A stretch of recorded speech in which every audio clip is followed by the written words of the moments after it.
Hello guys, welcome to day 3 of our Europe trip. ഇന്നപ്പോൾ നമ്മൾ പാരീസിൽ നിന്ന് സ്വിറ്റ്സർലൻഡിലേക്കാണ് പോകുന്നത്. നമ്മൾ സ്യൂറിക്കിലേക്കാണ് ഫ്ലൈ ചെയ്യുന്നത്.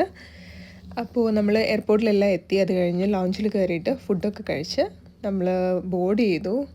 ഫ്ലൈറ്റിൽ നിന്നുള്ള ആ ഒരു സ്വിസ്സിൻ്റെ ഫേസ്റ്റ് വ്യൂ ഉണ്ടല്ലോ, അത് തന്നെ ഭയങ്കര ബ്യൂട്ടിഫുള്ളാണ്. നമ്മൾ സ്യൂറിക് എയർപോർട്ടിലെത്തി. ആദ്യം നമ്മൾ പോയത് SBB ട്രാവൽ പാസ് എടുക്കാൻ വേണ്ടിയിട്ടാണ്. ആ ഒരു ട്രാവൽ പാസ് ഉണ്ടെങ്കിൽ നമുക്ക് സ്വിറ്റ്സർലൻഡിൽ എവിടെയും ഏതൊരു മീഡിയം ഓഫ് ട്രാൻസ്പോർട്ടും ഈസി ആയിട്ട് ആക്സസ് ചെയ്യാം.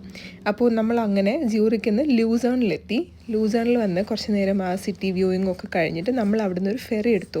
എന്താ ഒരു ഭംഗിയെന്ന് നോക്കിയേ, ആ വെള്ളത്തിൻ്റെയൊക്കെ ഒരു കളർ ഉണ്ടല്ലോ, ഈ ഒരു കളർ എവിടെ തിരിഞ്ഞാലും ഇത് തന്നെയാണ്. പച്ച നീല കളറിലെ വെള്ളവും മൗണ്ടൻസും, എൻ്റെ ദൈവമേ ഒരു രക്ഷയില്ല. അവിടുന്ന് നമ്മൾ മൗണ്ട് റിഗി എന്ന് പറഞ്ഞ് മൗണ്ടൻ ടോപ്പിലേക്കാണ് പോകുന്നത്. അപ്പോൾ ഒരു അടിപൊളി കോഗ്വീൽ ട്രെയിൻ ഉണ്ട് മൗണ്ട് റിഗിയിലേക്ക് പോകാൻ. നമ്മൾ ആ ട്രെയിൻ എടുത്ത് മേലെ ചെന്നിട്ട് ഇച്ചിരി ഒന്ന് ഹൈക്ക് ചെയ്യാനുണ്ട്. മേലെ വന്നപ്പോഴേക്കും കിഡിലൻ വ്യൂ. പക്ഷേ നമ്മൾ ഇത്രയും ചൂട് ഇവിടെ പ്രതീക്ഷിച്ചില്ലായിരുന്നു കേട്ടോ. ചൂട് കാരണം ഞാൻ അത്യാവശ്യം നന്നായിട്ട് ടയേർഡായി പോയിട്ടുണ്ടായിരുന്നു.